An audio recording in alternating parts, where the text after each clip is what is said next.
যেমন প্রতিটি নাগরিকের ধর্মীয় পালনের অধিকার আছে, তার মুক্তি, তার মন, তার করার অধিকার আছে। আপনি এখন তো মন্দির মসজিদ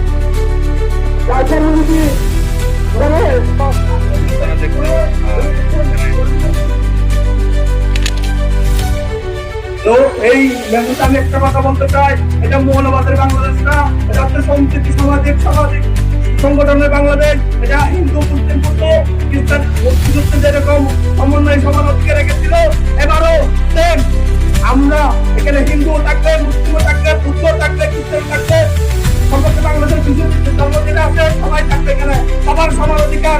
এটা মা পার্টি আমাদের এটা আমাদের কৃষ্টি, এটা আমাদের সংস্কৃতি, এটা আমাদের অধিকার, এটা আমাদের আমরা অধিকার থাকতে এক পার্টিতে আমরা এই মানববন্ধন আমাদের পৌঁছে দিতে চাই।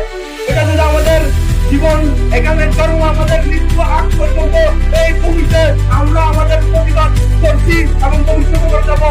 সবাইকে নমস্কার, ধন্যবাদ।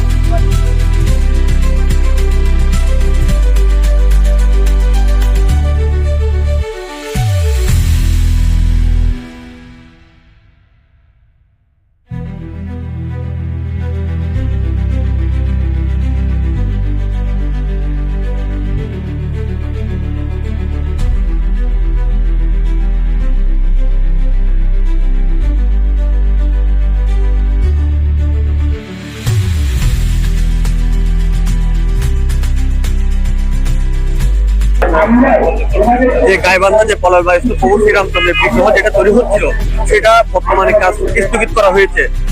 সামাজিক যোগাযোগ মাধ্যমে অপপ্রচার করা হচ্ছে যে কি এটা ভারতের এজেন্ডা, এটা রড এজেন্ট, এরকম বলে আমাদের রামের মুক্তিটা কি বন্ধ করেছে। তো আমরা যে আমাদের রামের মুক্তিটা যেন কাজ আবার চালু করে সরকার যেন এটা নিয়ে একটা পদক্ষেপ নেয়।